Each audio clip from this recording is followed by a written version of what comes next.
Bonsoir à tous. Je suis ravie de vous accueillir du coup sur la 5e édition de Champs-Élysées Film Festival et surtout ravie de vous accueillir pour l'inauguration de notre nouvelle section qui s'intitule The Experience is Present, qui se veut être une nouvelle section à destination du public et qui se veut participative et collaborative. Et cette nouvelle section s'axe cette année axe son regard sur les nouvelles formes de langage et notamment et surtout la réalité virtuelle. Un petit peu discuter autour de l'expérience immersive, les films créés en 360 degrés qui sont aujourd'hui au cœur du débat et qui paraissent parfois un petit peu flous auprès du public qui parfois n'a pas encore pu tester notamment ces fameuses lunettes, les Oculus Rift. Et nous avons donc décidé cette année de mettre en place une table ronde faite de professionnels qui connaissent très bien la question de la réalité virtuelle. Et cette table ronde se veut surtout être une zone de discussion aussi à laquelle vous pouvez évidemment participer, vous pouvez poser les questions et l'idée c'est un petit peu de parler de la réalisation, la production, mais aussi les conditions de diffusion et de distribution des films en réalité virtuelle. Donc sans plus attendre, j'ai le plaisir d'accueillir Michel Reillac, Oriane Urard, Pierre Zandrovich, Yann Kounen et Michael Wierdinski.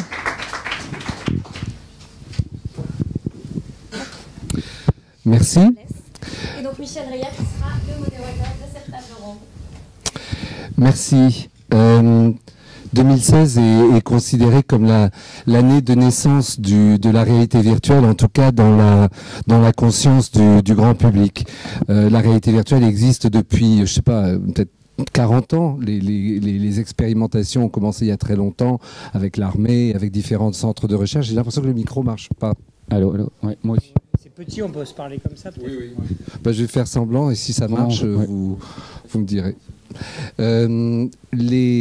Oui, donc en fait cette année c'est vraiment considéré comme l'année où les choses s'accélèrent, les choses vont vite. Depuis 2 ans, Facebook ayant racheté Oculus Rift, cette start-up démarrée par Palmer Luckey quand il avait 16 ans, pour une somme astronomique de plus de 2 milliards de dollars, ça a vraiment donné un boost et fait décoller l'idée que la réalité virtuelle peut devenir une interface, une plateforme, un langage. Voilà. Ça fait un peu toute retombe, mais et que la réalité virtuelle devient une option pour les gens qui veulent raconter des histoires, comme nous ici, en images et en son. Donc, ce que je voudrais d'abord, est-ce que vous pouvez me dire, en levant la main, qui d'entre vous a déjà eu un casque sur la tête et a vu des contenus de réalité virtuelle? Pour être sûr, dont moitié à peu près. Parfait. Donc on va peut-être tout de suite commencer parce qu'on n'a pas tant de temps que ça. Pierre est réalisateur de réalité virtuelle, je vous présente vite fait. Oriane est productrice de contenu en réalité virtuelle et programmatrice. Yann Kounen est réalisateur de cinéma et maintenant réalisateur de réalité virtuelle. Et Michael s'occupe de tous les nouveaux contenus numériques au Forum des Images et prépare la première édition du Paris Virtual Film Festival qui a lieu la semaine prochaine, le 17 et le 18, au Forum des Images. Est-ce que c'est mieux avec le micro ou sans? C'est mieux, d'accord.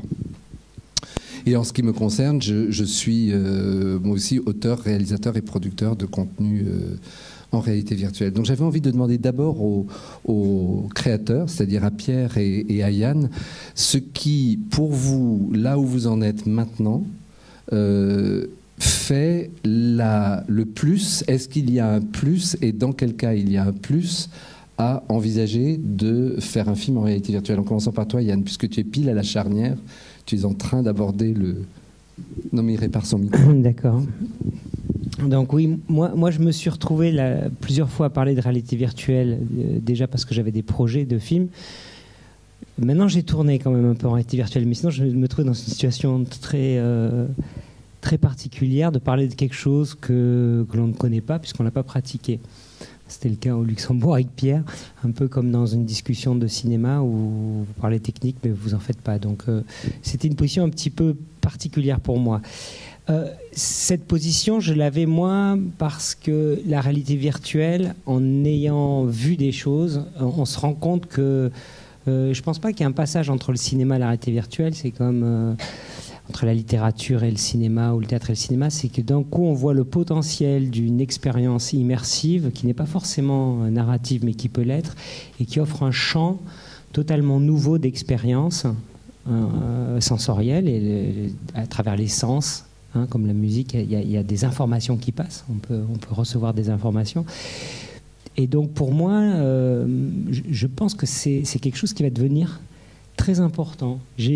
Voilà. Et donc je me suis dit assez vite en ayant vu des petites choses, puisqu'on est encore à l'arrivée, enfin on n'est plus, hein, parce que depuis que j'ai vu son film, je pense que je change de discours, parce qu'il a fait un film assez impressionnant. Tu parles de Hi Philippe ? Voilà. Mais c'est vrai que ce que j'avais vu souvent, c'était des expériences qui étaient embryonnaires dans le langage. C'est-à-dire qu'il n'y a pas encore de langage qui se pose. Et on est un peu dans l'arrivée du train en gare de la Ciotat. On est encore dans une chose où d'un coup on a une expérience nouvelle. Mais voilà, on sent le potentiel en fait. Voilà, on sent le potentiel, mais il n'a pas été encore exploré. Je dis que de mon point de vue, j'ai une expérience bien sûr limitée parce que j'ai pas vu toute la production et je parle vraiment de réalité virtuelle. Donc moi, c'est comme ça en tant que cinéaste, je suis intéressé par les possibles pour raconter certaines choses ou pour partager certaines expériences de ce médium et notamment l'empathie. Notamment le rapport à l'autre.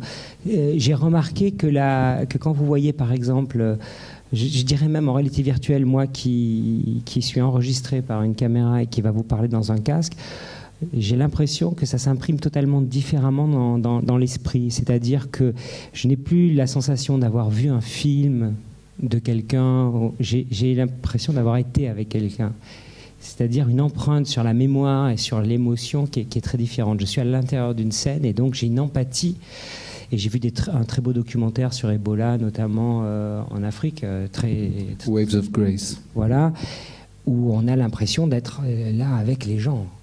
Et donc cette force et cette capacité de la VR me fait penser que c'est dans le futur une des choses qui va relier les gens, qui va permettre de se comprendre, de partager des expériences, qui va être un vecteur qui peut changer nos vies.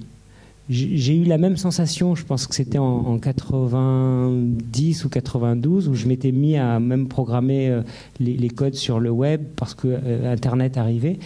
Et je me disais à l'époque, c'était un peu compliqué, ça existait à peine. Mais on se dit ça peut être une porte vers l'autre et on voit aussi aujourd'hui la part que ça prend dans nos vies. On va dire tout ça. Donc voilà, des expériences différentes, nouvelles et des possibles pour relier. Moi, c'est ça qui me fascine, pour partager une expérience. J'ai l'impression que le cognitif t'englobe tellement qui s'imprime différemment et que c'est même des parties de soi qui vont réagir autrement. Et donc, quelque part, je crois au fond que le cinéma et même tous les arts ont tenté et tentent toujours de nous faire vivre une expérience par procuration, de nous placer. Et je crois que la VR a ce potentiel ultime de nous placer dans une réalité qui est autre et de la vivre entièrement. Donc c'est une potentialité. C'est pour ça que je m'y intéresse. Pierre.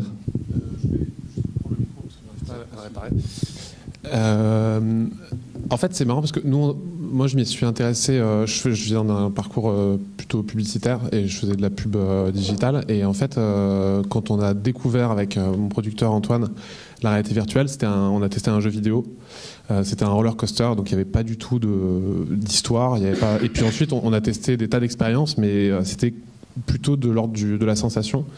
Et en fait, et comme tu disais Yann, c'est l'entrée de la Ciotat, c'est-à-dire qu'on s'est vraiment dit mais ça serait un super médium pour raconter des histoires. Et en fait, effectivement, au début, on s'y est intéressé juste pour le challenge, en se disant comment on fait pour capturer un environnement à 360. Et très vite, on s'est demandé comment on fait pour écrire une histoire à 360, parce qu'il y a plein de contraintes. C'est-à-dire que sur le moment, on a l'impression que c'est une porte ouverte vers un nouveau monde et vers une sorte de champ des possibles infini. Et en fait, c'est un peu l'inverse. Il y a énormément de contraintes. Et au final, quand on essaye de comparer le cinéma à la réalité virtuelle, en tout cas la réalité virtuelle live action, c'est-à-dire shooter de la 360, finalement on se bloque pas mal en fait. C'est-à-dire qu'on est plutôt au croisement entre le cinéma et le théâtre.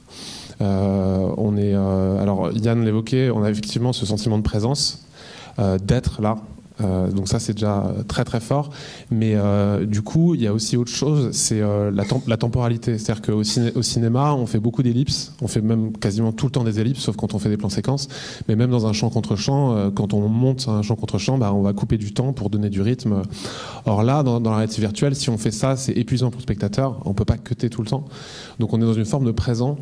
Et ça, ça pour un auteur, en tout cas pour un réalisateur, c'est passionnant parce qu'on renoue vraiment avec la comédie.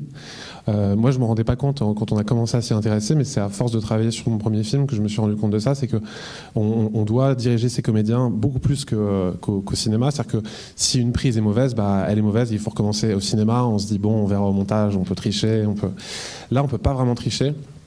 En tout cas, on peut peu tricher. Donc ça, c'est assez passionnant parce que du coup, on est dans une forme de présent en fait, avec ce qui se passe autour de nous. Et donc voilà. Donc en fait, on est parti juste d'une idée simple de challenge, et puis tout d'un coup, c'est devenu une vraie passion. Une vraie passion de savoir en fait qu'est-ce que c'est et comment. Et on n'a vraiment pas fini de répondre à toutes ces questions. C'est-à-dire que tous les jours, on a des nouvelles questions. C'est-à-dire, par exemple, est-ce qu'on incarne un personnage ou est-ce qu'on est juste spectateur? Au cinéma, on est souvent spectateur. Là, il y a un film qui s'appelle Hardcore Henry, je ne sais pas si vous avez entendu parler, qui est sorti, et c'est assez marrant parce que du coup, on incarne un personnage pendant tout le film. C'est un film, je pense, c'est un film assez violent, donc je pense qu'en réalité virtuelle, ça serait quasiment invivable. Mais on a l'impression que les deux commencent à communiquer ensemble. La réalité virtuelle et le cinéma, les deux communiquent, mais ils ne sont pas forcément tout le temps complémentaires. Pour avoir le point de vue de production, Oriane, tu prépares un projet ambitieux qui s'appelle Les Passagers en réalité virtuelle. Comment est-ce que tu envisages la production de ça? Vers qui tu vas te tourner pour faire qu'un film en réalité virtuelle existe? En termes de financement? En termes de production, juste pour qu'on balaye un peu et que vous vous sentiez libre d'intervenir en ayant entendu au moins une fois chacun des intervenants. N'hésitez pas à intervenir après. Donc. En fait, la société de production dans laquelle je travaille s'appelle Les Produits Frais. C'est une société qui s'est construite au départ autour du court-métrage et du long-métrage tout à fait classique, et que j'ai rejoint il y a 2 ans pour développer ce qu'on réunit sous la bannière un peu générique des nouvelles écritures ou des nouveaux médias, des écritures transmédia que tu connais bien, Michel. On a beaucoup développé ça ensemble ici, ces écritures, et je crois qu'il y a aussi une forme d'échec du transmédia, en tout cas d'un transmédia natif, c'est-à-dire créé spécifiquement pour ça. Il y a eu un manque de financement conséquent, un manque aussi d'identification auprès du grand public, et tout ça fait que pour moi la réalité virtuelle a répondu à certains de ces problèmes-là que le transmédia pouvait connaître en ne sortant pas du cadre professionnel, puisque le grand public, c'est complètement, même si vous n'avez pas tous testé encore un casque ou un appareil, vous êtes là déjà, et puis vous avez tous compris qu'en mettant un casque sur la tête, vous étiez immergé dans une histoire à 360, pour résumer rapidement. Donc en un objet et en une phrase, on comprend ce qu'est la réalité virtuelle, alors que le transmédia était tout de suite beaucoup plus compliqué à concevoir, expliquer et ensuite réaliser ou produire. Donc c'est pour ça que moi et également d'autres producteurs un peu qui étaient spécialisés comme ça, notamment en France, on s'est peu à peu dirigé vers des projets en réalité virtuelle aussi, parce que ça intéressait beaucoup les créateurs, les scénaristes, les réalisateurs avec qui on travaille. Et si je vous dis ça maintenant, c'est aussi que finalement aujourd'hui les guichets de financement de production en France ont un peu suivi le même modèle. Un titre d'exemple, une bourse de la SACD Beaumarchais, la bourse Transmédia, a annoncé hier soir que l'année prochaine, elle changeait de nom et qu'elle devenait la bourse réalité virtuelle. Donc, ce qui signifie qu'il n'y aura plus que des projets de films en réalité virtuelle qui seront éligibles à ce fonds. Et c'est un exemple, mais que je trouve assez révélateur de l'industrie et de l'écosystème dans lequel on est aujourd'hui en France. Le CNC l'a également annoncé. Ils reçoivent le CNC Nouveaux Médias, donc qui est un fonds très important pour les producteurs, puisqu'il existe depuis quasiment 10 ans. Il a une réforme aussi cette année, mais surtout depuis 2 ans, ils reçoivent maintenant 1/3 des projets sont des projets en réalité virtuelle. Donc il y a aussi une évolution comme ça. Maintenant, pour répondre plus précisément à ta question, Michel, la réalité virtuelle telle qu'on l'entend au sens de prise de vue réelle, de films en relief aussi, puisque Pierre, tu as filmé iPhilippe en stéréoscopie ou 3D relief, et ça maximise vraiment l'immersion et l'impression d'être là dans le film, contrairement à une vidéo 360 simple, entre guillemets, où on a plus l'impression qu'elle est plaquée autour de vous, mais que vous n'êtes pas pleinement dedans. Je trouve que la différence est très importante.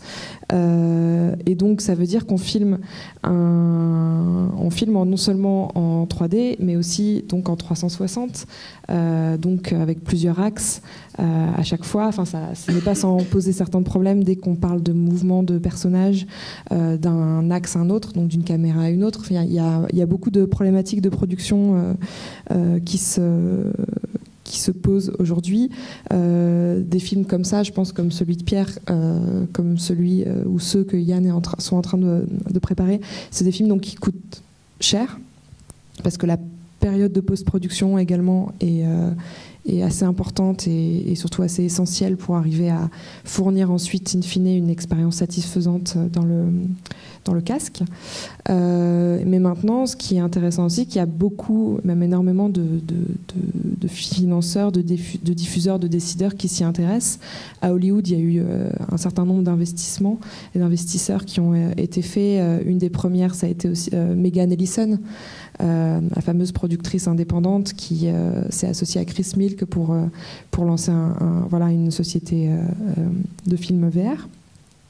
Et en France, on a des acteurs comme MK2, par exemple, qui s'intéressent beaucoup en ce moment à la distribution de films en réalité virtuelle. Donc, il y a aussi l'idée d'aller chercher des nouveaux, éventuellement financeurs ou nouveaux acteurs, sachant que des acteurs comme traditionnels de ces nouvelles écritures, comme France Télévisions ou Arte, évidemment, s'y intéressent aussi, puisque c'est Arte qui a financé le film iPhilippe de Pierre. France Télévisions prépare un projet très ambitieux qui s'appelle The Enemy, qui aussi propose une expérience de réalité virtuelle intéressante puisque physique, dans une scénographie, dans une installation prévue dans l'espace. Et le projet donc, des passagers que je développe aussi est un peu dans cette optique, puisque c'est un projet qui se passe dans le train et qui a été conçu pour être vécu dans un train en marche. Donc évidemment, nous, on est en train là d'aller voir toutes les compagnies ferroviaires, la SNCF, mais aussi d'autres, puisque c'est une coproduction franco-canadienne, pour leur représenter le projet, leur vendre. Et j'ai été la première surprise, déjà très au fait de ce qu'est la réalité virtuelle. Ils ont tous testé, parfois plusieurs casques, plusieurs films, et ils sont tous évidemment très intéressés à l'idée d'offrir ce divertissement éventuellement à leurs usagers. Donc ça ouvre aussi des pistes et ça permet de sortir du cadre classique du cinéma ou de l'audiovisuel. Oui, donc aller chercher d'autres canaux de financement et de distribution. De distribution, justement, Michael, par rapport à la rencontre du public avec les contenus. Il y a 3 semaines a ouvert le 3e cinéma permanent de réalité virtuelle en Europe. Il est au 113 rue de Turenne. Les 2 précédents sont à Amsterdam et à Berlin. Et toi, tu proposes donc une rencontre sous la forme d'un festival. Quelles sont les questions auxquelles tu te trouves confronté ? Tu me disais tout à l'heure à quel point tu avais sous-estimé la lourdeur logistique que représentait de faire une chose comme ça. Je ne sais pas si... Oui, c'est bon. Le micro marche en tout cas. C'est vrai qu'il y a la première chose, en fait, et là je réagis un peu sur tout ce qui s'est dit rapidement, c'est le problème, pas que de l'expérience, mais de la rencontre individuelle, puisque aujourd'hui on est lié à un casque relié à un téléphone ou à une dalle en verre, Et on est vite confronté au problème, pour en tout cas tout événement grand public, de comment faire vivre à un grand nombre de personnes en simultané une expérience. Comment à partir d'une expérience dite, en tout cas individuelle, on peut réunir les gens et voir des choses ensemble. Donc il y a un nouveau cinéma qui s'appelle donc Pick Up VR. C'est une salle où entre 10, 20 ou 30 personnes peuvent venir voir une programmation de films.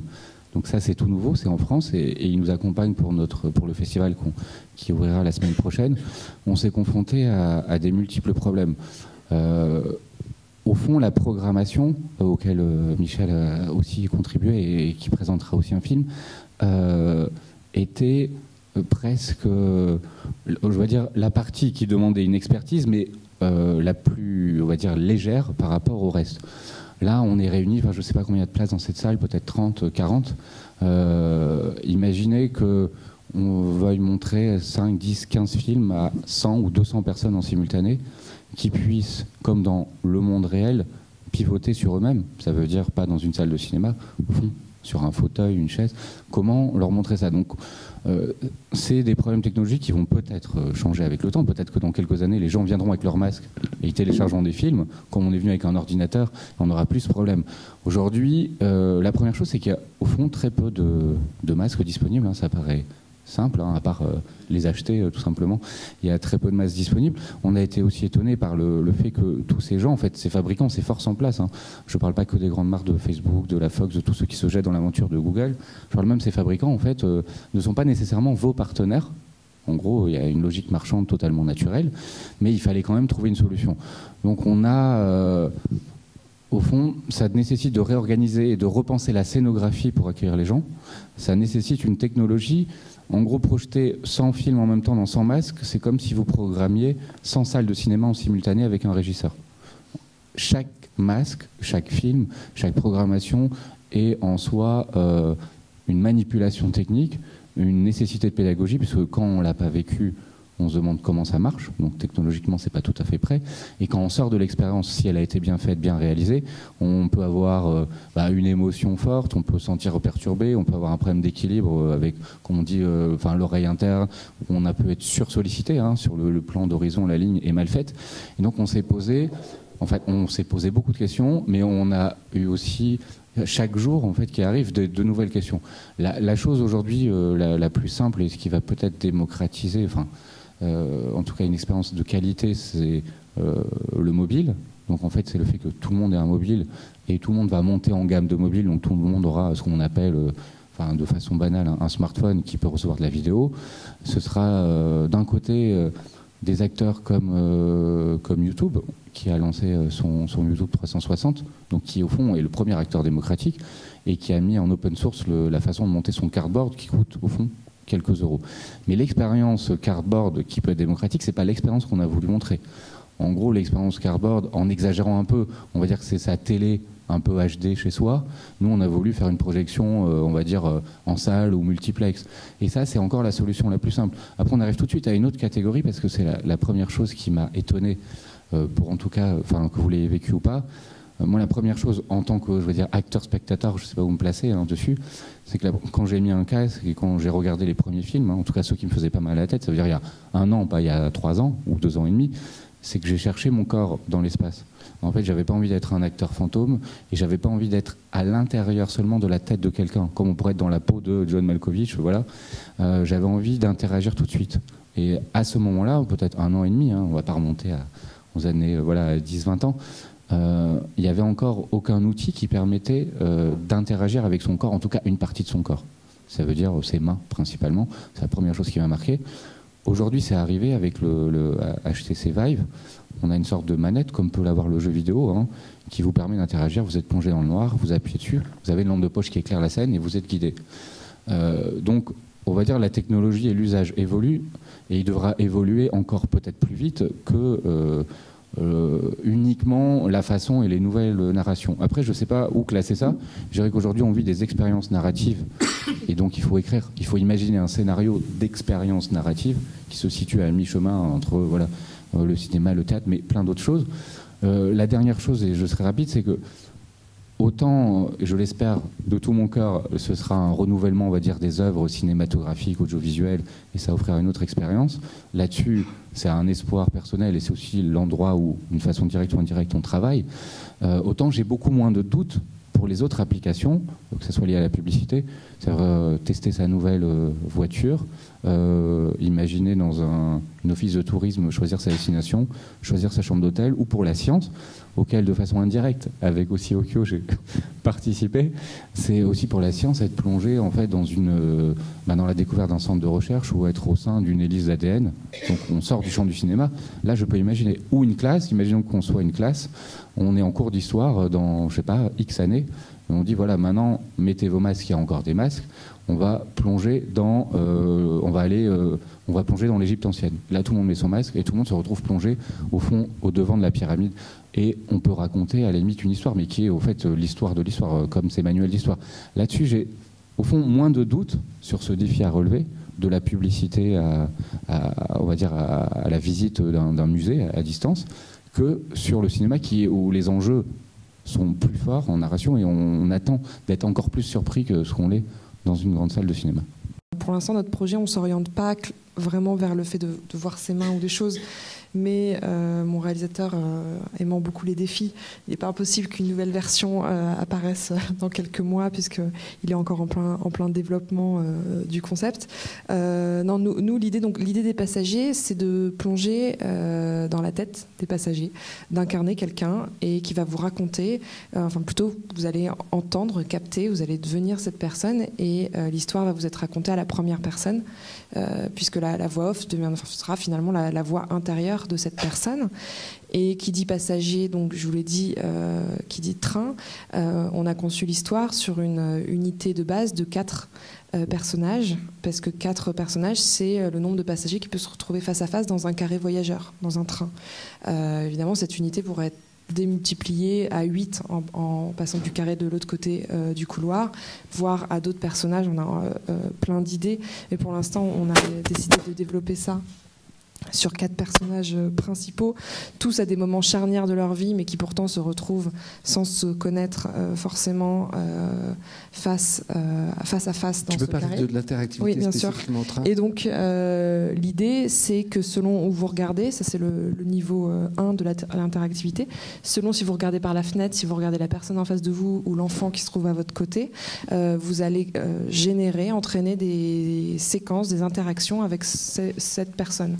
Si vous décidez de ne regarder par la fenêtre, c'est comme dans la réalité, quand vous regardez par la fenêtre, vous donnez l'impression de ne pas avoir envie de parler à vos voisins, de ne pas avoir envie d'avoir interagir avec le monde extérieur.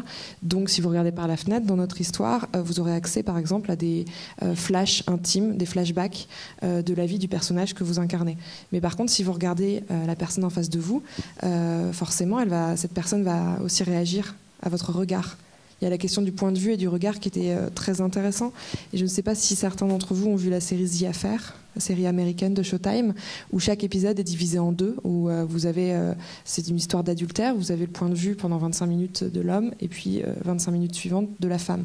Et la saison 2 a démultiplié cette question du point de vue, puisqu'il y avait aussi les 2 personnes trompées, enfin la femme de l'un et le mari de l'autre, qui étaient aussi mis en scène en tant que point de vue, donc en tant que personnage racontant leur point de vue de l'histoire.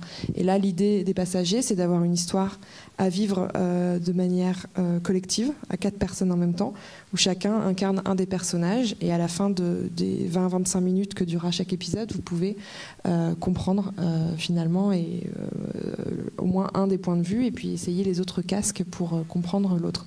Donc c'est une double interactivité, à la fois entre les 4 casques qui racontent 4 histoires, et à l'intérieur de chaque casque, avec une interactivité fluide et passive, c'est-à-dire qu'on n'a pas du tout envie de faire une esthétique de jeu vidéo. Le passage d'une interaction à un autre, selon si vous regardez la fenêtre ou le contrôleur, se fera de manière extrêmement fluide pour le spectateur. Pierre, est-ce que l'interactivité fait partie de tes préoccupations dans les nouveaux projets que tu développes ? Oui, alors ensuite, l'interactivité... en fait, la réalité virtuelle, dans la mesure du possible, elle limite la réalité. Et dans la vie, on peut faire des choix. En tout cas, on a l'impression qu'on peut en faire. Et du coup, l'idée, c'est qu'effectivement, c'est intéressant, c'est un peu incontournable, surtout parce que c'est un peu frustrant souvent pour les spectateurs d'assister à un film, enfin en tout cas à une expérience sur laquelle ils n'ont pas vraiment d'emprise. Ensuite, le problème, c'est qu'on peut pas vraiment le dire, on peut pas vraiment dire qu'il y a de l'interactivité, je trouve. C'est-à-dire que si jamais on affiche un panneau avec marqué maintenant est-ce que vous voulez prendre le chemin A ou le chemin B, ça casse un peu l'immersion parce qu'une fois de plus dans la vraie vie ça n'arrive jamais. Donc l'idée c'est, moi j'ai envie de travailler sur de l'interactivité passive, mais d'ailleurs c'est un peu le même principe, quoi. C'est-à-dire c'est quoi l'interactivité passive? Parce que ça paraît une contradiction. Voilà, en fait l'idée c'est que pour vous donner un exemple très concret, il y a un film qui est réalisé par un studio canadien qui s'appelle Félix et Paul.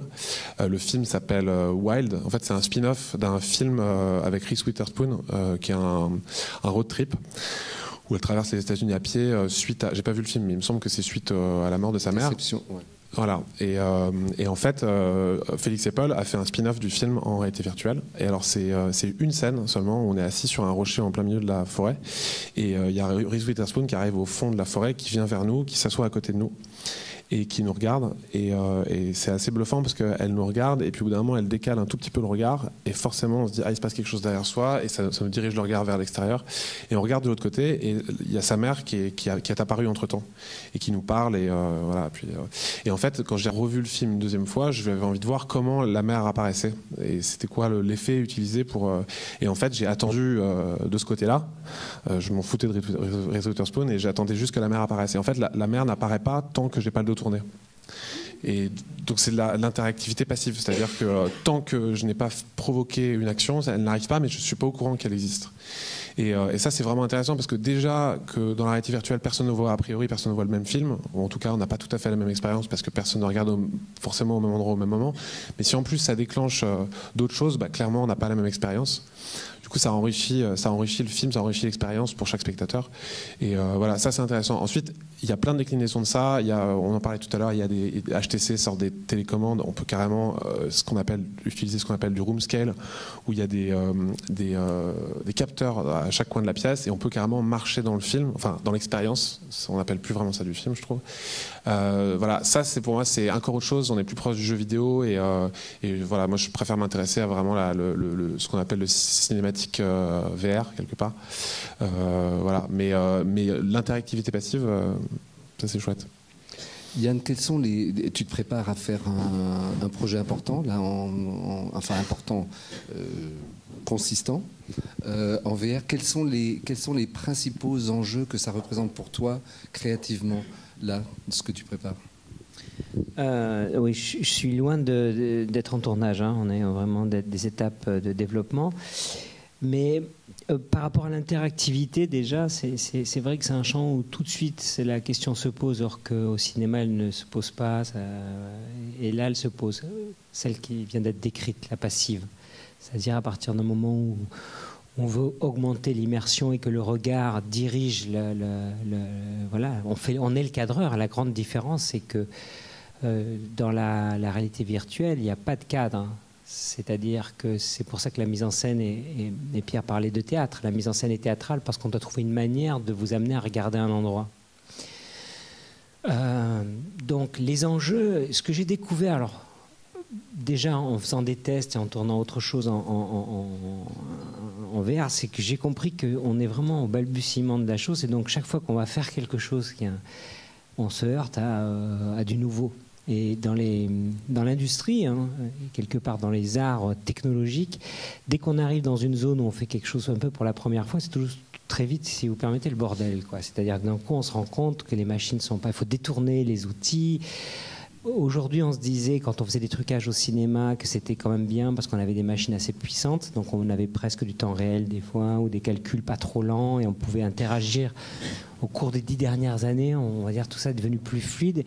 Aujourd'hui, pour calculer une image de bonne définition qui est à 360, vous multipliez le poids de cette image et de la manipulation par 20, donc le temps de calcul. Donc moi, j'ai vu des studios de trucage de cinéma qui faisaient un film en VR derrière moi et les types, ils lançaient à peine un calcul, la machine bloquée, ou alors le temps, on avait l'impression que c'était un Atari, le truc, pour un trucage, c'est que ça mettait des heures pour calculer une image. Donc, une des choses auxquelles je pense on est confronté, ça je pense que Pierre a été confronté, parce que quand je vois qu'il a utilisé quand même le haut de gamme de la technologie, il a dû transpirer ou faire transpirer beaucoup de gens autour de son film pour le réussir. Donc il pourra en parler plus, mais moi tout de suite ce qui m'apparaît, c'est que non seulement tu dois inventer un langage, alors heureusement il y a des défricheurs et chaque nouveau projet nous permet de faire un petit peu comme d'ailleurs certains films ont permis quand on veut faire du relief simplement au cinéma.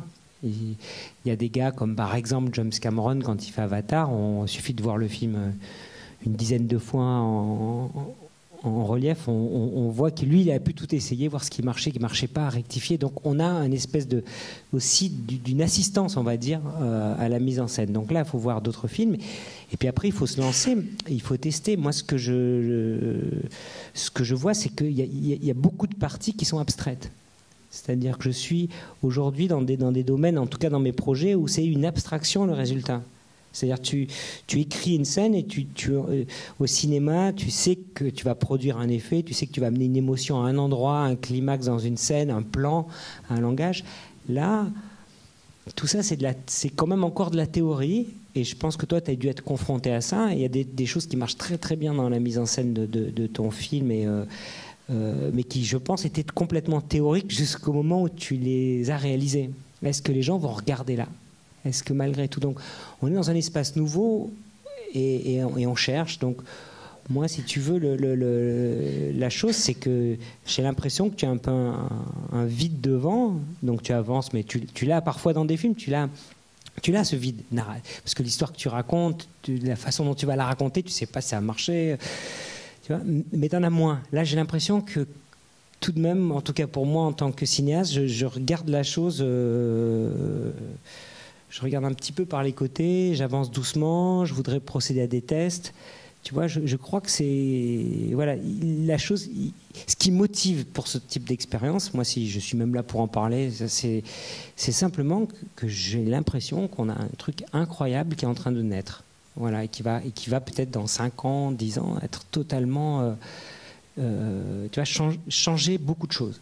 Mais est-ce que justement le côté un peu angoissant de ce vide, moi je le vois plutôt comme un trop-plein. C'est un peu comme une jungle dans laquelle il faut que tu tailles ton chemin tellement il y a de possibilités.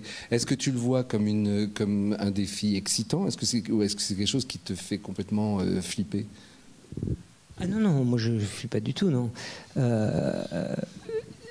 Non, c'est excitant. Ben, c'est pour ça que moi je viens là. Si tu veux, au cinéma, ça ne m'intéresse pas de faire un film que j'ai à peu près déjà vu, ou qui est d'ailleurs très réussi, qui raconte un certain type d'histoire. J'ai envie d'aller dans des expériences d'émotion, de sensations, de narration, et même de mise en scène, qui sont nouvelles ou différentes, ou voilà, que j'ai pas vu. Le connu m'intéresse moins que l'inconnu. Et là, j'ai l'impression que l'inconnu est large. Et tu as raison, mais c'est le même vertige. Le trop plein ou le trop vide, c'est le même vertige. C'est-à-dire, à partir du moment où tu peux tout faire, quoi faire, voilà, c'est cette frontière-là. Pierre peut en parler peut-être plus, d'être confronté à ça, parce que tu l'as vécu, contrairement à moi. Ouais, moi, en fait, ce qui était intéressant, c'est que le film, la réalité virtuelle, c'est, comme le disait Michael tout à l'heure, ça marche dans la médecine, dans l'immobilier, dans plein de domaines. C'est né dans le jeu vidéo, et nous, on se l'est approprié pour faire des films, mais c'était pas vraiment fait pour ça.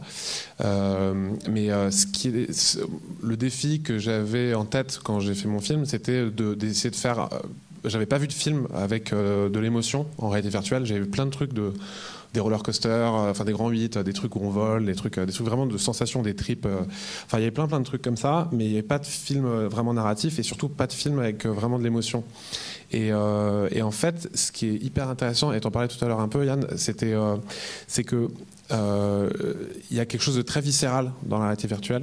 On est devant, et encore plus quand c'est en relief. Quand on est en relief, on a vraiment l'impression d'avoir les gens en face de nous. C'est-à-dire que les acteurs et tout, et d'ailleurs, je me demande ce que ça donne un film en réalité virtuelle avec un vrai casting. C'est-à-dire que si jamais demain j'ai Mathieu Amalric à côté de moi, je pense que j'aurais pas le film de la même manière. J'ai l'impression qu'il est à côté de moi. Donc l'effet est produit déjà dans l'effet est produit dans les films en VR de concert, où il y a un des premiers, c'était un concert de Paul McCartney, où tu es à quelques mètres de Paul McCartney au piano, et tu le vois. Mais dans le film dont tu parlais, Wild, de Reese Witherspoon, tu vois sa peau, enfin, c'est très étrange. Une proximité presque. Et d'ailleurs, je trouve ça presque. Je me demande même si c'est pas presque dérangeant en fait. Je me demande même si c'est pas le génial pour les acteurs pas connus en fait, la réalité virtuelle. Et en fait, du coup, quand on était en montage du film et quand on était dans la post-prod et tout, à chaque fois, l'enjeu, c'était quand on regardait les scènes dans le masque, c'était de se dire, est-ce que faut trouver un dosage entre le viscéral et l'émotion, quoi. C'est-à-dire qu'à des moments, le viscéral, ça prend tellement dessus que j'ai l'impression que l'émotion nous échappe et l'enjeu de la scène peut nous échapper parce que un personnage est un peu trop près de nous, ou alors il s'adresse à nous d'une certaine manière. Et j'ai l'impression que le défi de mise en scène, il est vraiment là, quoi. C'est essayer de trouver ce truc où on arrive à suivre l'histoire, on regarde au bon endroit au bon moment, et en plus, on n'est pas subjugué par quelque chose. Je me rappelle, j'ai montré dans mon film, il y a une scène avec une fille très proche à un moment qui est habillée en rouge, qui est hyper sexy. Il y a plein de gens qui m'ont dit je suis hyper gêné, elle est trop près de moi, une sorte de truc, ils n'arrivent pas à suivre la scène, alors que bon, c'est un écran collé sur le visage, quoi. Mais il y a ce truc magique qui provoque ce truc de présence, en fait, vraiment. Et donc voilà, moi aujourd'hui, c'est vraiment, j'ai l'impression que c'est, enfin, indépendamment de la technique et tout, parce qu'effectivement c'est un bordel sans nom, parce que pendant les 5 prochaines années, c'est de l'artisanat total pour faire des films. Pour moi aujourd'hui, l'enjeu, enfin moi le truc sur lequel je travaille beaucoup maintenant, c'est ça, quoi, c'est trouver ce dosage entre le viscéral et l'émotion.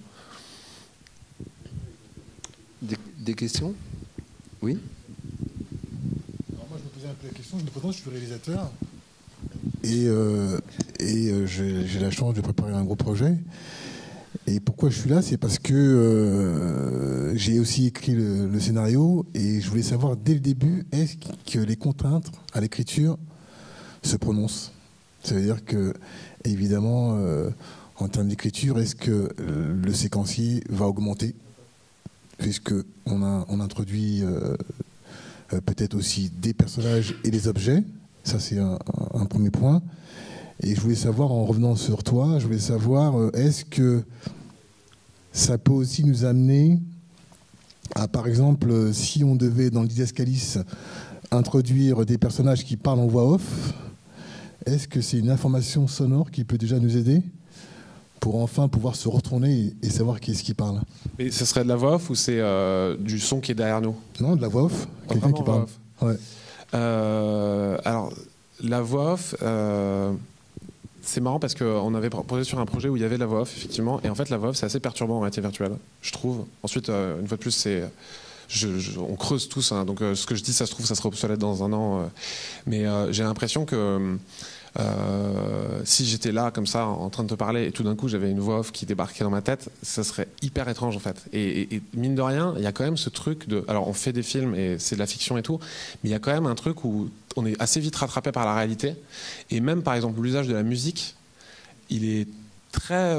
Enfin c'est assez... faut le doser, quoi. C'est-à-dire que la musique, quand elle arrive, il y a toujours un moment où on se dit mais pourquoi au cinéma, la musique, elle porte, enfin pas toujours, hein, mais souvent, elle peut porter l'émotion, elle nous amène il y a des ficelles comme ça qui marchent très bien. Dans la réalité virtuelle, ça marche pas forcément bien. Moi, dans mon film, la musique, elle est entre le sound design et la musique. C'est-à-dire qu'on essaye de la masquer, enfin de la faire venir à des moments vraiment... donc ouais, l'usage de la voix off, j'ai l'impression que ça peut être, ça marche pas forcément. Moi, dans mon film, il y a de la voix off au tout début, mais c'est un moment qui est tellement abstrait, il n'y a pas de décor, on est dans une sorte de truc très étrange. Donc du coup, la voix off prend le dessus sur ce qu'on regarde, parce que ce qu'on regarde, on peut pas vraiment le comprendre. Mais dans une scène normale, je me demande si ça marche, quoi. Moi, j'ai eu le sentiment que ça marchait pas. Et puis en fin de compte aussi, là on amène à ça, c'est que est-ce que maintenant la seconde voix off qui est un personnage, pardon, la seconde voix off qui peut être aussi un personnage, est-ce que ça fonctionne aussi d'accord, donc c'est pas en fait il y a cette voix off, on va dire globale qui est le côté narration qui raconte l'histoire. Ouais. Et maintenant, si on bascule maintenant sur un personnage qui devient une voix off à un moment précis. Mais ça veut dire que le personnage on l'incarne. Ouais. Ah, ça veut dire que c'est nous. Je sais pas. Ah, je sais pas non plus. En fait, il y a une notion qui est très particulière, qui rejoint ce que vous êtes en train de dire. c'est pour moi la question de design de la présence. De la même manière dont on parle de l'expérience utilisateur, je trouve que dans la conception d'un film en réalité virtuelle se pose la question de décider qui je suis quand je suis au centre du film que je suis en train de regarder. Et juste cette question-là est en fait un champ entier de recherche. Enfin, quand Yann, tu parlais d'explorer ce vide, ce truc-là de qui je suis puisque je suis présent, si j'ai un corps, la technologie ne me permet pas pour le moment d'avoir mon corps. Si j'utilise votre corps, je ne suis pas comme vous et je vais me regarder, c'est pas moi. Donc qui je suis puisque je suis quelqu'un d'autre. Est-ce qu'il faut que ce personnage soit caractérisé? Si je n'ai pas de corps, qui je suis? Et il y a toute une gamme de possibilités. Je peux être Dieu, je peux être moi le spectateur, je peux être plein de choses. Et pour la voix off, pardon, mais c'est la même chose. Tout dépend d'où vient la voix off. C'est-à-dire que si vous êtes dans une gare, la voix off de l'annonceuse, elle est partout et elle annonce les trains. Mais si la voix off est une voix qui chuchote comme ça tout doucement et que j'ai partout et qui devient une voix intérieure dans ma tête de qui je suis présent dans la réalité virtuelle, c'est complètement autre chose. Peut-être que je suis en train de devenir fou et que j'ai une voix qui indique que je suis en train de devenir fou.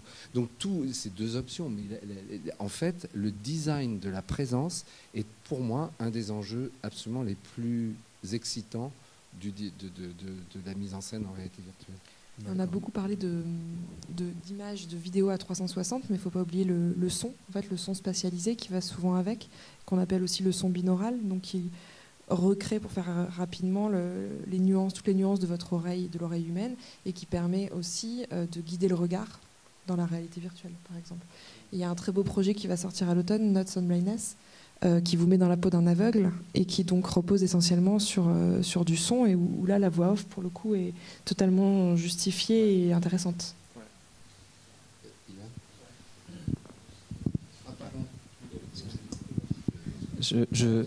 D'accord.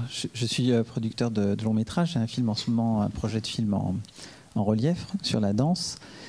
Et il y a un élément de la réalité virtuelle auquel je tourne, c'est-à-dire que pour moi, ça a l'air d'être une expérience extrêmement personnelle, intime. C'est presque une expérience solitaire. Comparée à l'expérience du cinéma plus classique, qui est une expérience collective. Et j'ai l'impression que l'un des vrais enjeux, c'est de s'adresser à une personne, enfin, le chemin de découverte de cette personne, quand on est le réalisateur d'un film, mais que l'expérience collective du film, elle n'existe pas de la même manière. Ça change donc toutes les frontières, la salle de cinéma, la manière d'en parler et la manière de l'écrire. Moi, si je peux me permettre une réponse, je ne suis pas du tout d'accord. Je ne pense pas du tout que ce soit à ce niveau-là que la différence se place, parce que je trouve que l'expérience d'un film classique est une expérience incroyablement individuelle. Et c'est fou à quel point, quand on creuse un peu après une projection, en apparence, ok, c'est l'histoire d'un mec et d'une fille qui s'aiment, et puis ils s'aiment plus, ils se quittent, et puis ils se retrouvent à la fin, ok.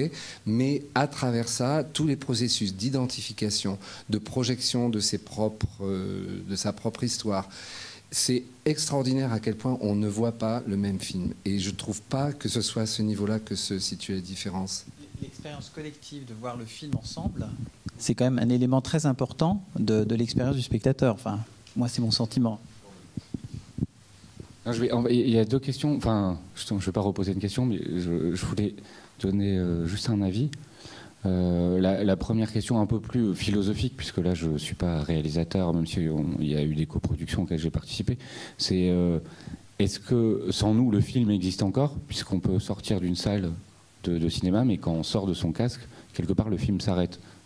Donc il y a la question déjà de l'intégration, de la personnalisation des choses. Donc c'était une des questions qui m'est apparue, mais on va dire une réflexion. La deuxième chose sur le cinéma, alors peut-être que je mettrai quelques nuances. Effectivement, il y a une expérience subjective et personnelle, mais de la vie tout court. Enfin, quand on visite un pays, regardez ce que les gens disent en revenant d'un voyage sur une terre désertique ou en escaladant le glacier ou juste en terrasse, c'est déjà des expériences personnelles et collectives, même si on est embarqués ensemble. Moi, j'imaginais qu'il pourrait se passer autre chose, puisque on voit tout le côté, l'aspect social. Hein, on n'a pas parlé vraiment des grands acteurs comme Facebook, mais obligatoirement, il devrait se passer comme on a retrouvé quelque part ses mains ou sa motricité, même si c'est plus du jeu aujourd'hui. Il devra avoir, enfin j'imagine qu'il y aura une expérience collective autre qu'un avatar et un ami qui vous rejoint dans une salle de cinéma. Mais j'imagine que dans un futur proche, on pourra aussi vivre le film à plusieurs. Pas regarder un film à plusieurs dans une fausse salle virtuelle, mais vivre le film à plusieurs avec plusieurs masques connectés, peu importe le réseau Wi-Fi, et que du coup on reviendra peut-être à des expériences, quand je dis participative, à plusieurs. Après, une salle de cinéma, effectivement, on regarde tous ensemble le même film. C'est les problèmes que je vous montrais, c'est que là on aura, nous par exemple, pour ce qu'on prépare très prochainement, il y aura 100 personnes avec un masque qui ne se voient pas, mais ils voient la même chose. Après, ils pourront en discuter. Donc après, c'est discutable par rapport à l'émotion qu'on a. Mais après, j'imagine qu'on va se connecter, en tout cas je l'espère, à plusieurs, se téléporter ou voyager dans le temps, puisque c'est des émotions fortes ou pas, et pouvoir dialoguer, puisqu'au fond, on est relié à un mobile, à un téléphone. Donc j'espère que ça viendra et ça racontera encore d'autres histoires. De fait, aujourd'hui, la réalité virtuelle, c'est encore une expérience collective, puisqu'il y a très peu de personnes qui sont équipées chez eux, vu les prix aussi des casques, des ordinateurs puissants que ça suppose, etc. Et donc, finalement, là où c'est finalement aujourd'hui le plus simple de faire une expérience de réalité virtuelle, c'est en festival, dans des lieux publics, dans des salons, et où finalement, on vous regarde en train d'expérimenter la chose, et où finalement, ça crée un dialogue après, extrêmement fort. Moi, j'ai l'impression que pour le cinéma, la question du collectif, c'est pas en fait, c'est la position du cinéma, c'est la notion d'aller voir le film en groupe à une heure précise. Mais à partir du moment où la proje commence, c'est une expérience intime. Je ne parle pas du rire, qui peut être... Effectivement, on peut plus rire dans une salle qui rigole bien. On peut avoir plus peur si l'énergie collective de la salle bruit ça. Mais au fond, on va voir un film parce qu'il est disponible à cet endroit. Et on va le voir sur un grand écran. Moi, perso, je préfère voir un film tout seul dans la plus belle salle qu'en collectif, parce que mon rapport, il est à l'œuvre. Maintenant, le média de la réalité virtuelle, c'est le casque. Et après, c'est comment organiser le simultané du partage, de l'après, de cette chose-là, de ce moment où on va tous se dire, vendredi, ce film que j'attends depuis 2 ans, je vais le voir. À partir du moment où je suis dans la salle... si des gens parlent devant, ça m'emmerde. S'ils mangent des pop-corn aussi, si j'ai un grand... Enfin, tout ça devient beaucoup moins utile. Et c'est vrai que... Alors, c'est peut-être un peu choqué, mais en tant que cinéaste, ça me fait plaisir de voir une salle entière. Ça me fait plaisir quand j'entends une salle réagir à mon film. Je réagis beaucoup plus à certains moments, mais au fond, le rapport à l'œuvre, il est hyper intime. Voilà. C'est une question concernant une contrainte de réalisation. Personnellement, j'ai découvert la réalité virtuelle surtout via YouTube, en fait. La possibilité maintenant de voir les vidéos certaines vidéos à 360 degrés, et notamment les clips musicaux, en fait. Il y a Björk qui a sorti plusieurs clips à 360 degrés sur son dernier album. Il y a un rappeur qui s'appelle Jazz Cartier aux États-Unis qui a fait, je crois, le premier clip narratif, donc avec une histoire. En 360 degrés, et je regardais le making-of de ce clip, et il disait il montrait qu'ils étaient obligés presque de camoufler en fait toute l'équipe de tournage dans le champ, parce que on voyait partout en fait. Et donc je voulais savoir si c'est une contrainte, comment vous gérez cette contrainte de l'équipe de tournage ou de l'éclairage et tout ça, qui contrairement au théâtre justement devrait pas vraiment être visible. En fait, il y a plein de façons de tourner un film en réalité virtuelle. Moi, c'était ce système-là, on l'a testé, c'est l'enfer. C'est-à-dire que prendre une caméra, la déposer et puis sortir de la pièce en disant on espère que ça va bien se passer, ça me paraît improbable. Et en plus, cette technique d'avoir une caméra 360, c'est-à-dire une sorte de petite couronne avec plein de caméras dessus qui filment partout, le résultat est jamais hyper bien pour plein de raisons techniques que je vous épargne, mais c'est pas. Donc nous, ce qu'on a fait, c'est qu'on a filmé en plusieurs parties en fait, comme des tranches de tarte quoi. On appelait ça la technique tranche de tarte d'ailleurs. Et l'idée, c'est que voilà, on filmait, grosso modo, pour la faire courte, on filmait en plusieurs axes. Du coup, on était là en fait. Donc dans chaque scène, à chaque axe, il y a toujours l'équipe de tournage qui est là. Et de temps en temps, ce qu'on faisait aussi, c'est qu'on mettait de la lumière, parce qu'effectivement, le chef opérateur travaille beaucoup avec la déco. parce que du coup ils planquent des lumières dans le décor, et quand ils peuvent pas le faire, ce qu'on faisait, c'est qu'on installait de la lumière de cinéma, et ensuite on refaisait une passe derrière avec des vraies lumières, et on gommait les trucs, les spots, et on rajoutait de la déco à la place, quoi. Donc ouais, comme disait Yann, on a fait suer la post-prod pas mal, mais c'est ce qu'il y a de mieux. Enfin, moi je pense que c'est ce qu'il y a de mieux pour le moment. En fait, il y a des caméras 360 qui vont sortir au bout d'un moment, mais nous, ce qu'on fait, c'est qu'on utilise du matériel cinéma classique et qu'on bidouille et qu'on transforme pour faire de la réalité virtuelle, en fait. Mais il y a d'autres trucs qui sont utilisés classiquement. C'est quand vous avez la possibilité que le réalisateur soit un figurant dans la scène. Dans ce cas-là, c'est pratique. Récemment, moi j'ai fait comme ça 2 pilotes dans lesquels il y avait beaucoup de figurants, et j'étais un des figurants où je me suis mis à un endroit stratégique où je voyais tout et je pouvais contrôler le jeu des comédiens. Dans la série Defrost, le réalisateur s'était donné le rôle d'un infirmier qui poussait la chaise roulante du personnage principal, dont on est dans le point de vue subjectif. Ça lui permettait de tout surveiller. Donc ça, c'est un truc. Dans le film Viens, que j'ai fait récemment et qui est présenté tout à l'heure ici, en fait, on était cachés derrière des rideaux. C'est un décor entièrement de rideaux, et dans des fentes de rideaux, on regardait par les fentes. Bon, mais ça, c'est vraiment du bricolage. Mais de toute façon, c'est vrai que le principe, c'est que si vous voyez la caméra vous voit. Donc, c'est pas possible. Oui. Alors, moi, j'avais juste une petite question par rapport à la vie du film, en fait. Après projection, donc le film a une vie, tout simplement, il faut l'exploiter. La mise en œuvre, comment s'y prendre? Parce qu'il y a des DVD, il y a les télés, enfin, comment s'y prendre concrètement pour la suite? Parce que ça s'arrête pas à la projection, il faut faire vivre le film. Comment mettre en œuvre tout ça au niveau de la commercialisation, parce qu'on n'est pas équipé, en fait. Enfin, pour le moment. Alors, je voulais juste reprendre une chose tout à l'heure. Vous avez parlé de YouTube et de vidéos en 360, des clips de Björk, etc. Je ne sais pas comment vous les avez vus, dans un casque ou en 360 ? Alors non, c'est le player de YouTube. Le player de YouTube qui permet, avec 360. des flèches, de tourner. Mais Google a aussi développé le système de cardboard où on plie soi-même son espèce de casque.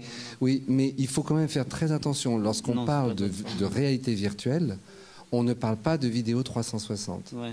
La vidéo 360, c'est quand vous avez un film qui a été filmé en 360 degrés en utilisant la même technologie que la réalité virtuelle, mais le rendu, c'est sur votre rectangle, votre écran, quel que soit l'écran que vous avez, et avec les doigts, en swipe, ou avec les flèches, ou avec la souris, vous pouvez faire défiler, vous regardez où vous voulez. Ça, c'est de la vidéo 360 et ça ne change absolument rien au paradigme du spectateur. Vous restez spectateur extérieur, protégé par un 4e mur qui regarde une image qui défile effectivement selon votre souhait.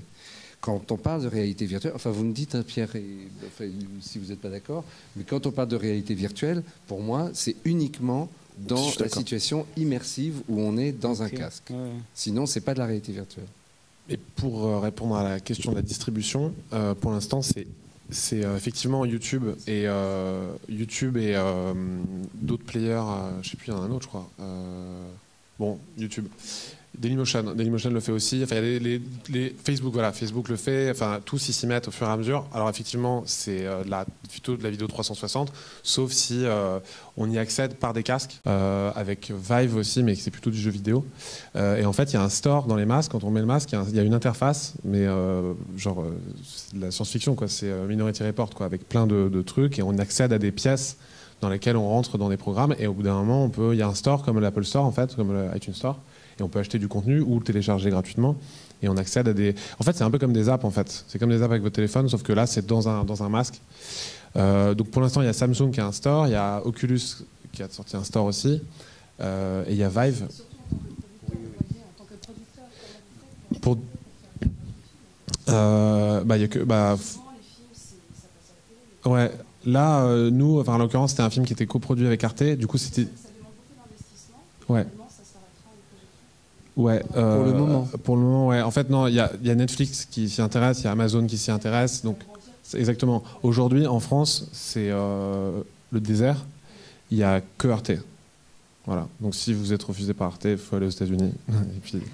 Mais c'est vrai qu'on est au tout début. On oublie que quand le cinéma est né, à la fin du 19e siècle, ça a mis 25 ans, toute une génération, pour que le cinéma trouve son système. Aussi bien d'un point de vue du langage, mais aussi du point de vue de la distribution. Au départ, le cinéma, c'était une attraction de fête foraine. Hein. Mais là, c'est exactement pareil. Hein. À la foire du trône, non? Là, mais nous, quand on fait des projections, parfois les gens sont pas équipés, donc on vient avec nos masques, on a l'impression d'être des forains. Quoi. On est là, genre les gens ils font la queue, on met les masques. Et, en tout cas, c'est un vrai sujet. On se balade tous avec notre casque pour pouvoir le montrer. Tu veux voir mon film? Regarde, tu le mets et puis. Mais c'est vrai qu'il y a un gros problème sur ce sujet-là, quoi. Et d'ailleurs, nous on a carrément monté un think tank sur la réalité virtuelle pour alerter le ministère de la Culture là-dessus. Mais malheureusement on va devoir clore. Juste par rapport à ça, c'est un peu la poule et l'œuf, parce que tant que le marché n'existe pas, tant que nous tous ici, nous n'avons pas notre casque ou nos lunettes chez nous, il n'y a pas de marché. Mais pour que vous achetiez les lunettes et le casque, la gamme de prix, ça va, comme le disait Michael, de quelques euros pour un cardboard à 800 euros pour le HTC Vive, plus les 2000 ou 3000 euros qu'il faut pour booster l'ordinateur, etc. Donc ça peut être très vite un investissement de l'ordre de 3000 euros. Là, en octobre, Sony commercialise le PlayStation VR, donc pour les 50 millions d'utilisateurs de la PlayStation 4, pour 800 euros, pourront jouer. Il y aura une soixantaine de jeux disponibles en VR à ce moment-là. Ces éléments-là vont permettre petit à petit de constituer un marché. Quand on sera tous équipés, à ce moment-là, on pourra commencer à avoir un marché. Les producteurs pourront vendre à des distributeurs ou à des plateformes.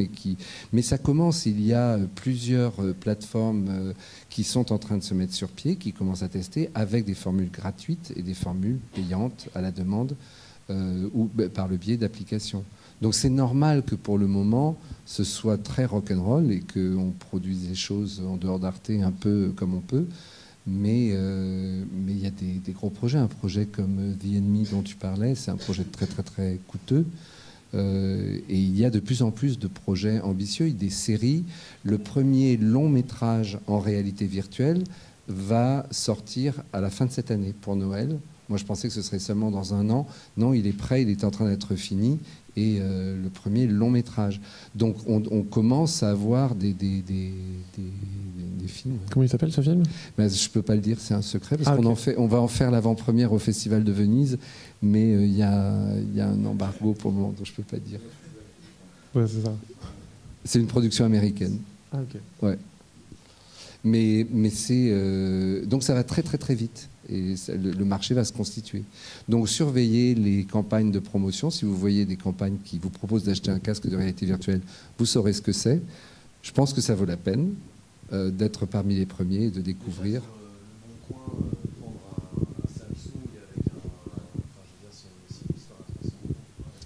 Oui, c'est dans la campagne. La campagne de promotion du Galaxy, la campagne de promotion du Galaxy 7, qui était il y a 2 mois, c'était avec le casque gratuit.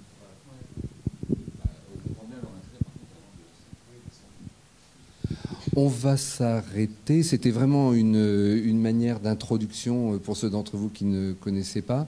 Je pense qu'on est tous d'accord pour dire que c'est quelque chose qui est très massif, qui va avoir un impact non seulement sur la manière dont nous entretenons une relation avec les films, avec les contenus, mais ça va avoir un impact sur nos vies de manière générale. De la même manière que le téléphone portable est devenu une prothèse, une extension de notre corps, et je crois qu'on est tous d'accord pour dire que le téléphone portable aujourd'hui a totalement transformé nos vies.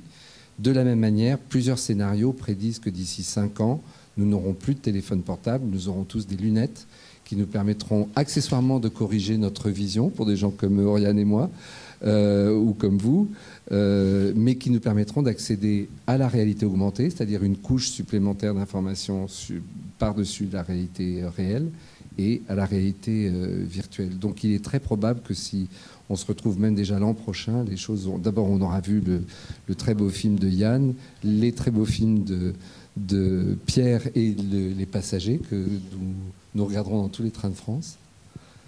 Et sinon, un prochain rendez-vous, donc c'est vendredi et samedi prochain au Forum des Images si vous voulez voir une quinzaine de films proposés, plus 4 installations. On parle pas d'un festival de cours, on parle d'un moment où je parle d'accès au visionnage de films. On peut accueillir des milliers de personnes, il y a 6000 m².